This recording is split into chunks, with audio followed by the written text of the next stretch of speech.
Supreme court का ऐलान, थम गया बुलडोजर अभियान। नहीं गिरेगा किसी का आशियाना, बुलडोजर एक्शन से पहले 100 बार सोचेगी सरकार। सुप्रीम कोर्ट ने दिए वो निर्देश जिसे बिना पूरा किए प्रशासन नहीं चला सकता बुलडोजर।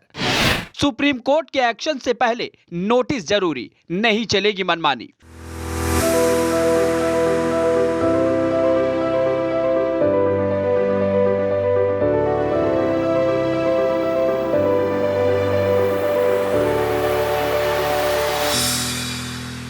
दर बदर ठोकरें खाई तो ये मालूम हुआ घर किसे कहते हैं, क्या चीज है बेघर होना। जी हां, नमस्कार, स्वागत है आपका फिल्म टिप्स में।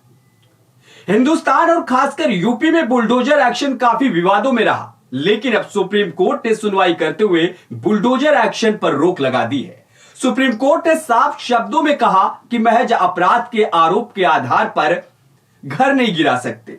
बुलडोजर एक्शन पर जस्टिस बी.आर. गवई और जस्टिस के.वी. विश्वनाथ की बेंच अपना फैसला सुना रही है, जिसमें सुप्रीम कोर्ट ने कहा कि किसी का घर उसकी उम्मीद होती है। Justice B R. गवई ने कहा कि हर किसी का सपना होता है कि उसका आश्रय कभी न छिने, और हर घर का सपना होता है कि उसके पास आश्रय हो।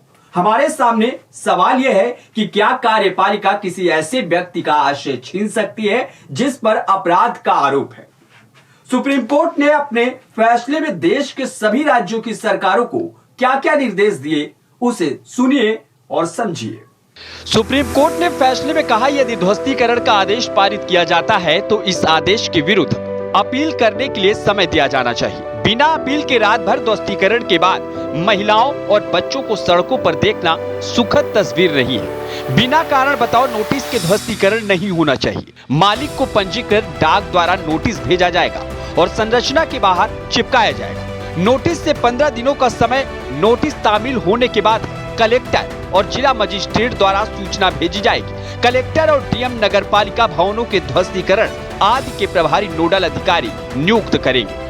नोटिस में उल्लंघन की प्रकृति, निजी सुनवाई की तिथि और किसके समक्ष सुनवाई तय की गई है, निर्दिष्ट डिजिटल पोर्टल उपलब्ध कराया जाएगा, जहां नोटिस और उसमें पारित आदेश का विवरण उपलब्ध होगा।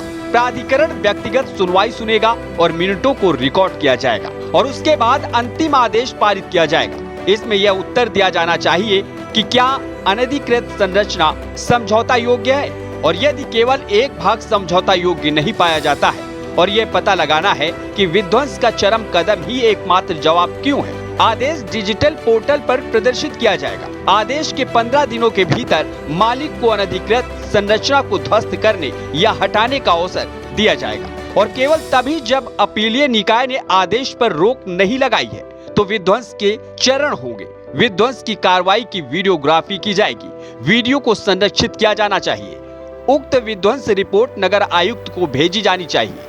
सभी निर्देशों का पालन किया जाना चाहिए। इन निर्देशों का पालन न करने पर अवमानना और अभियोजन की कार्रवाई की जाएगी और अधिकारियों को मुआवजे के साथ ध्वस्त संपत्ति को अपनी लागत पर वापस करने के लिए उत्तरदायी ठहराया जाएगा।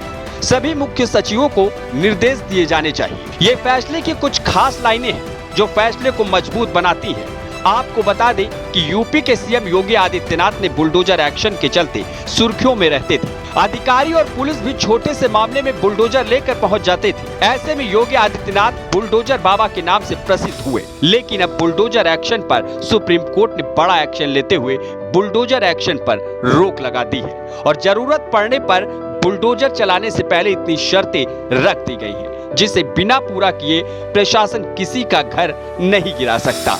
Bureau report, film tips.